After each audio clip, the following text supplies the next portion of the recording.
How's it going, guys? Shavua Tov. So today was a very, I guess you could say, somber yet powerful day. Today was the funeral, the levaya of Rabbi Kanievsky. In case you guys don't know who Rabbi Kanievsky was, I guess in our lifetime, in our generation, he was probably, with the possible exception of the Lubavitch Rebbe, Rabbi Kanievsky for Ashkenazi, I guess you can call it, Lithuanian Jewry, probably the biggest Torah scholar there was. And they actually say that once the big, what they call Gedolei Hador, giants of the generation leave this world, once all of them leave this world, and as far as I can tell, we don't really have any more left. I don't think. I could be wrong. As long as at the moment all of them leave this world, that's basically a siman that Mashiach is very close, if not imminent, my friends. B'ezrat Hashem. I will just tell you guys something interesting. I had the opportunity, the merit, to meet Rabbi Kanievsky around, I would say, 7 years ago. It's actually kind of a convoluted story the way that I got to meet him. I didn't expect to meet him. A friend of mine, like about a week or two prior, had dinner at a steakhouse, at a kosher steakhouse in Tel Aviv, no less. I don't know if it's still there. It's right on the beach, right on the Tayelet. It's a very cool steakhouse. And he's one of these people, he talks to people, he just talks to, and he networks, one of these guys. And he started networking with this one guy, who happens to be, a Baal Tshuva, Haredi, Israeli guy, very wealthy, let's put it that way.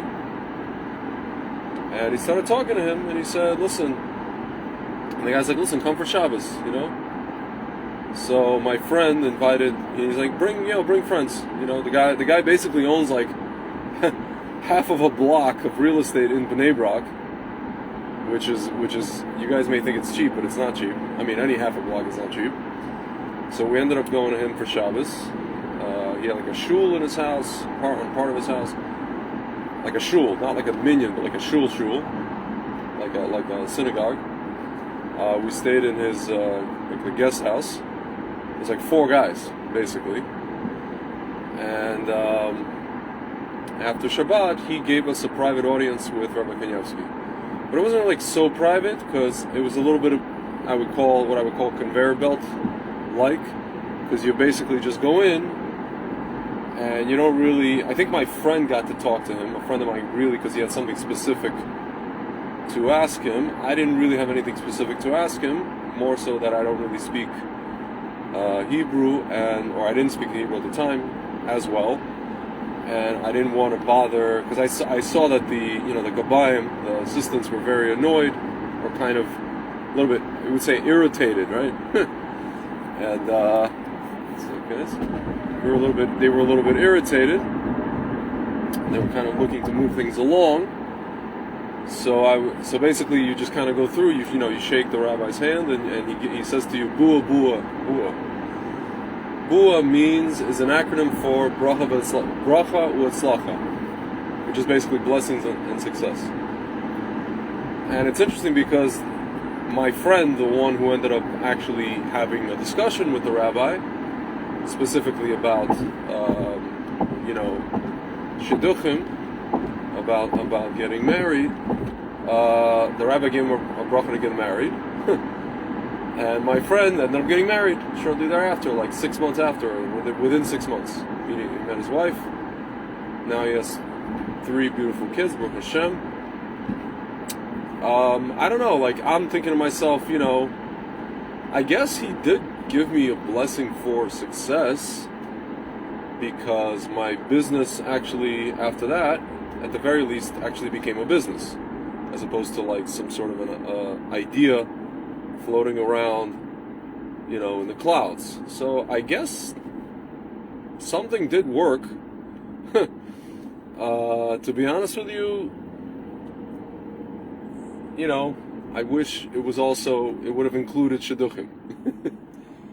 Because it's been difficult with that, in that aspect, not to get too personal. But,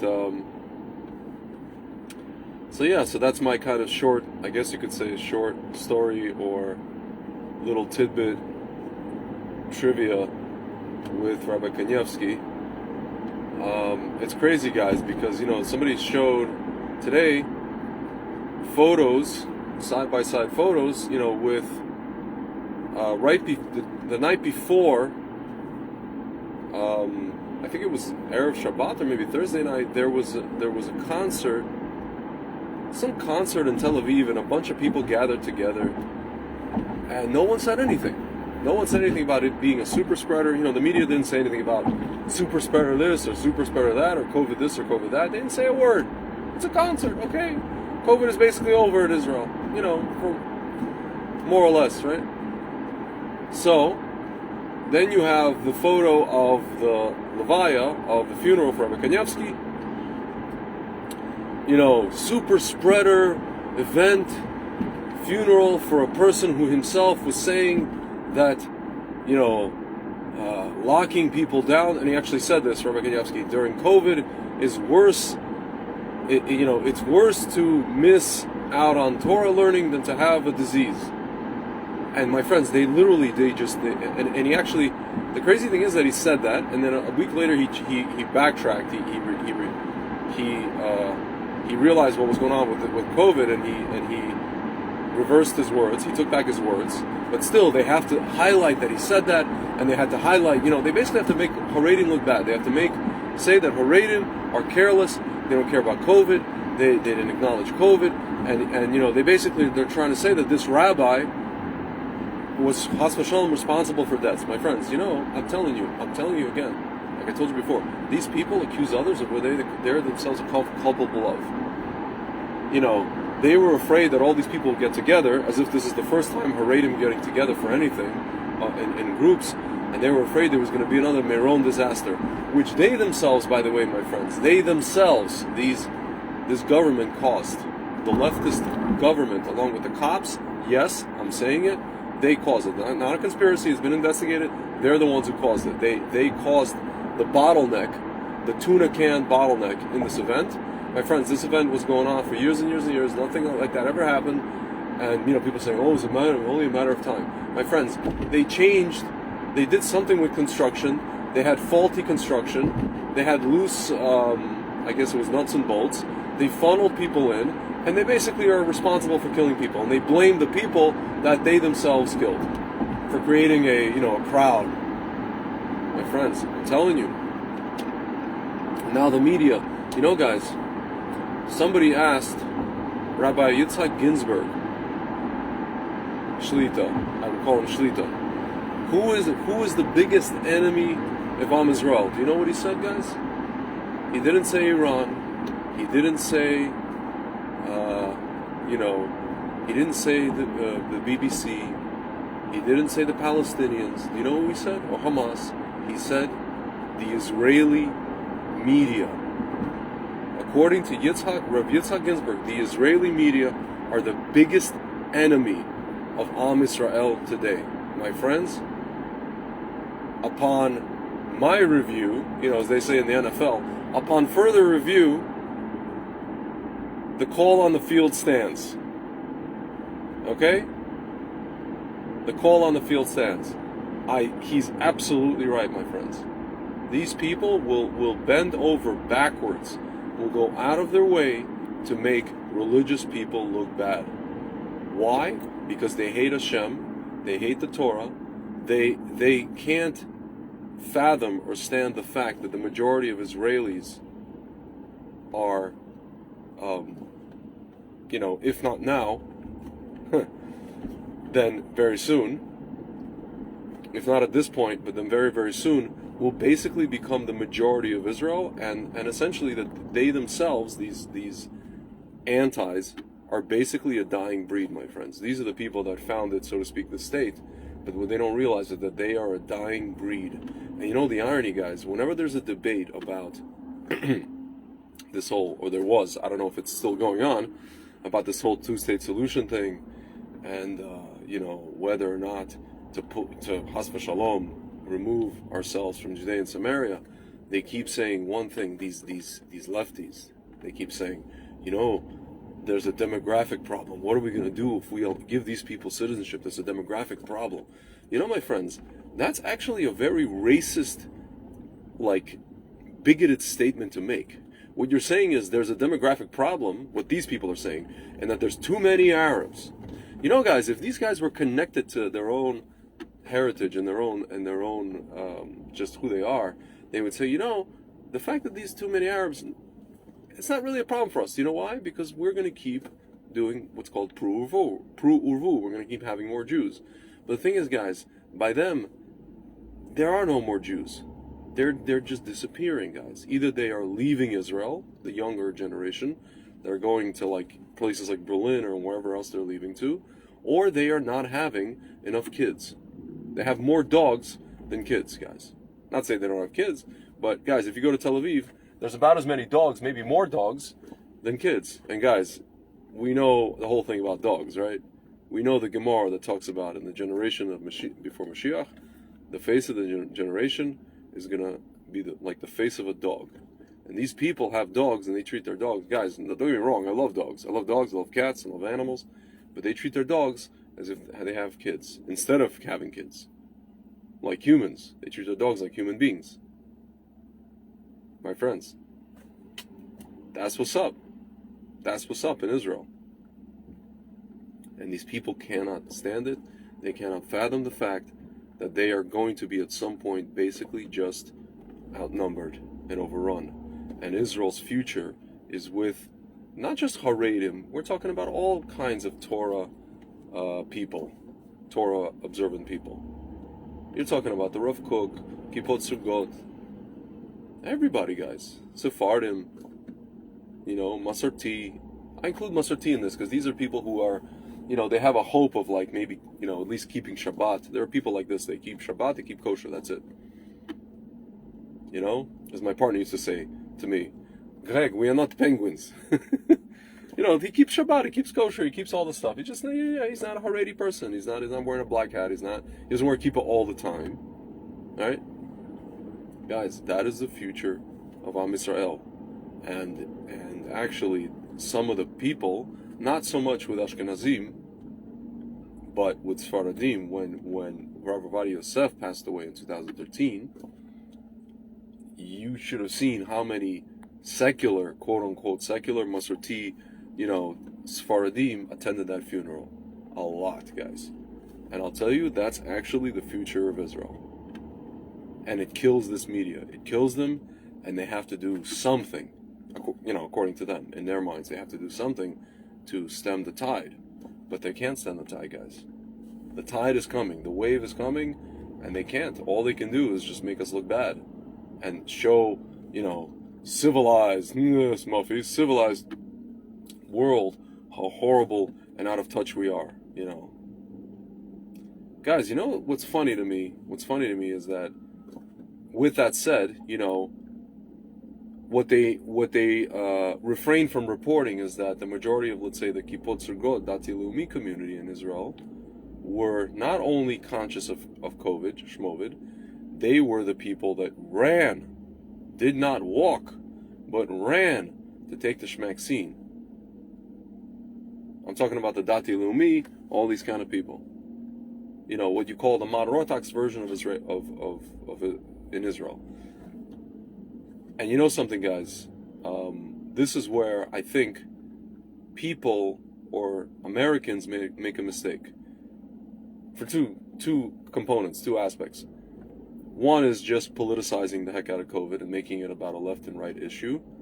Because, guys, I'll tell you, in Israel, as I've said this many times, it is it's actually got nothing to do with the left and the right.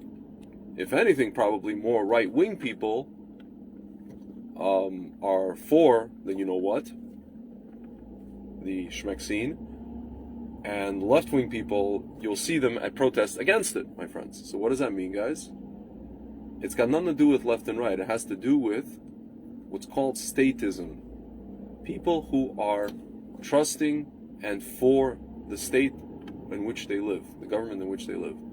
And so, if you go to America, who are the people that are more trusting of the state and of the government? Who are more into this whole idea of nanny state? It is the left in America. It happens to be. If you go to Israel, the people that are, so to speak, for the state, pro the state, are people who are right-wing. And definitely people who are part of the Rav Kook Dati Leumi thing. Because to them, the state is something that is kadosh. No matter how it is, no matter what it is, no matter who's leading it or who the what the makeup of the state looks like. No matter if it's like Naftali Bennett plus a bunch of leftists and an Arab, even to them, even that is a inherently kadosh thing, right? So they are statists. They believe in the state. And whatever the state says, even this Haredi kid, like I told you guys before, this Haredi kid in Kikar Tzion says, you see, speaking of which, he goes, you see me, the government hates me.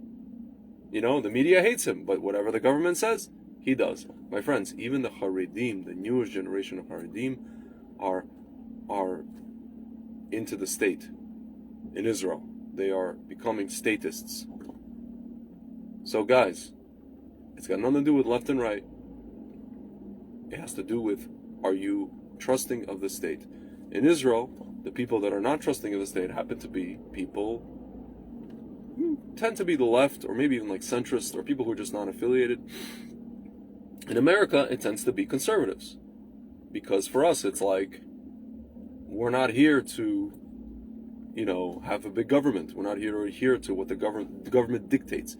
Why? Because we are the government. The government is, the American concept, for the people, by the people. That's actually how it should be according to the Torah. You're talking about a direct democracy, where it also should be like that according to Torah, along with, I think I mentioned, a benevolent king with direct democracy. But guys, in Israel, it's a little bit of a socialistic mentality in that respect, bureaucratic mentality, to where people got it into their heads that the only people that can comprise the state, or at least the higher echelons of the state, are people that are scions of the founders, or people who are like quote-unquote aristocracy. Even though Naftali Bennett is not really aristocracy, he's an outsider. He's a high-tech guy that came into the government, right? Same thing with Gideon Sar, but we have Netanyahu, people like Netanyahu, Ariel Sharon, Ehud Barak. These are people, either they're aristocracy or they are military brass, generals. And even then, they are part of some sort of scion family, let's put it this way. Aristocratic family, just like in America, guys. And you see, guys, in America, the person, who did we have recently? We had Mr. Orange Man. He's not part of, how should I put this? He's not part of that whole thing. I don't want to use the word shmabal, but he's not part of it. He is not. He's a wealthy guy, but he's not part of that whole thing, of that whole gang. He's an outsider, totally. Mostly. And that's how it should be. But guys, you see, people in Israel, they got it in their heads that the government is separate from them. It's not of the people. It's a separate entity, and it sits on high, on, not on, well, I don't know if it's Mount Olympus, on well, it's not even Har Bias. They sit in Givat Ram, wherever the Knesset is, and they dictates from there. And that's how the people view it. And that's how right-wing people in Israel view it. It's really fascinating, my friends. It's very, very, very fascinating. You know, to the point where you have a guy whose name is Moshe Feiglin, who tried to kind of bring the quote-unquote libertarian model, actually even based on Torah. He brought Torah sources for what he was doing. Religious guy.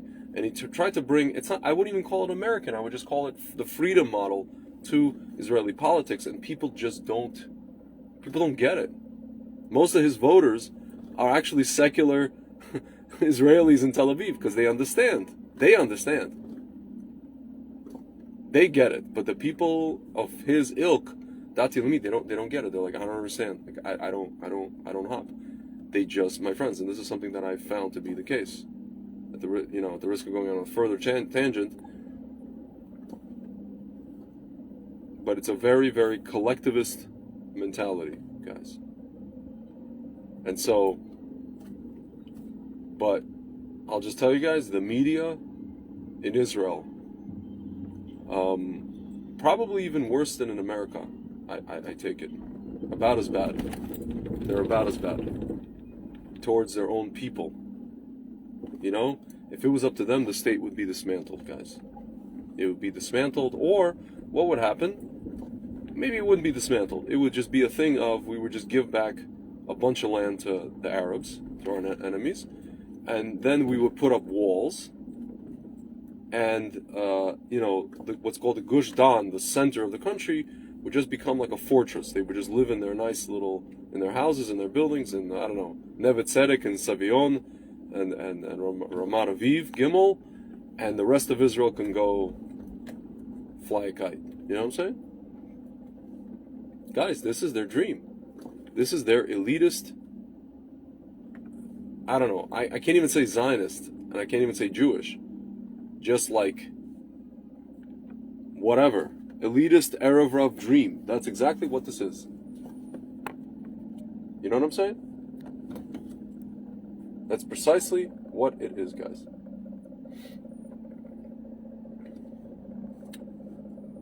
There is a federal, United States Park Police. Caution, police dog. Which park? I don't know. But we don't want any problems. Anyway, guys, so that's the story. That's the story with Israel today. Israel Hayom. A very somber day. And then I guess the family will begin the Shiva process. I think, if not tonight, probably tomorrow, B'ezrat Hashem, we're going to be doing another podcast with our friend Ephraim. Check that out. If you guys didn't see our latest episodes, go on Nation of Israel on YouTube. And we have some cool episodes up there. I think we're on episode 61. It's called Amalek's World. We had a lot of episodes last week of Amalek this and Amalek that because of, it was Purim. It's still relevant. It's still the month of Adar, and it's still relevant for this month. And I think in 2 weeks, B'ezrat Hashem, I will be down in Florida, in Miami, and Frank and I are going to try to do this whole thing in front of a camera, in HD, with some microphones. DJ Jazzy Jeff and the Fresh Prince, 2 turntables and a microphone, or 2 microphones. And, it's been a long time. I've been trying to get Ephraim, in front of a camera. He claims that he has, what do they call it? A face for radio, which I disagree. He does not. That's what he claims. Self-conscious. And I tell him, it's ironic that you think that because you're the one out of the 2 of us who's married for a long time. Okay? So that's the way the cookie crumbles. But in any event, B'ezrat Hashem, we're going to try to make that happen. We will make that happen. God willing.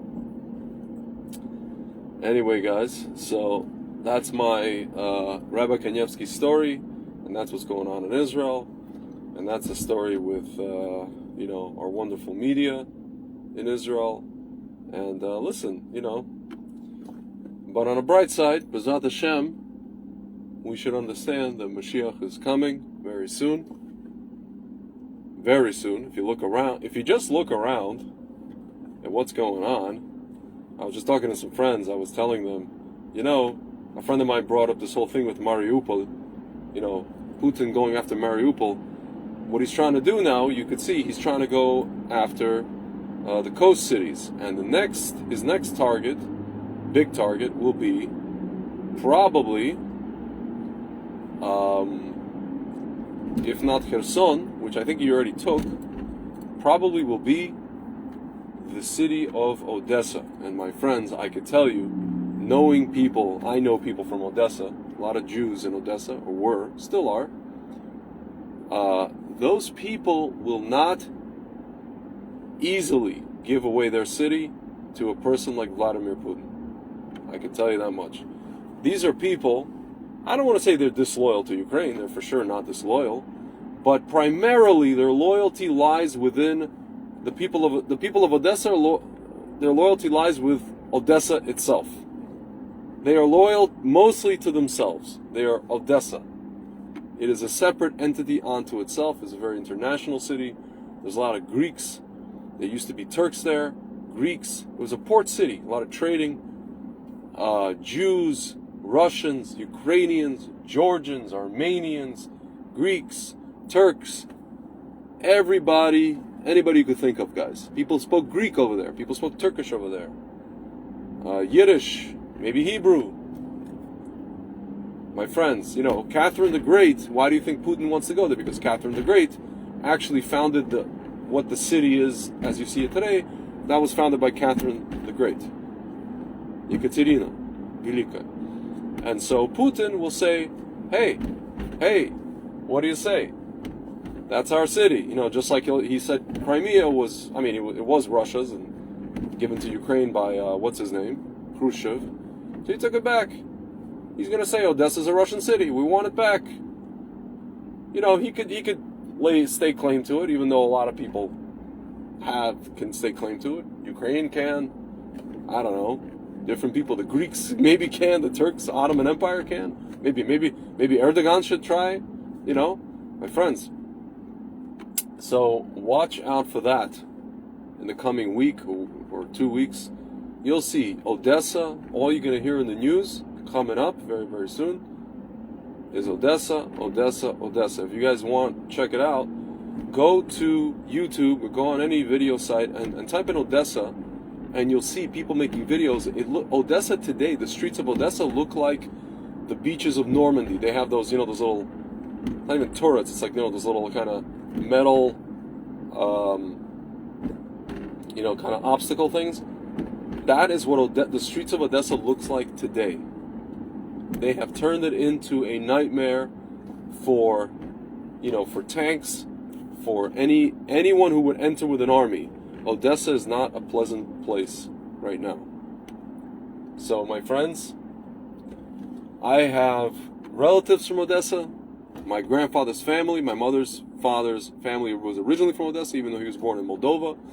My cousin's husband is from Odessa. I have a friend, her husband's from Odessa. I know enough people from Odessa to know, don't mess with Odessa. Kind of rhymes, right?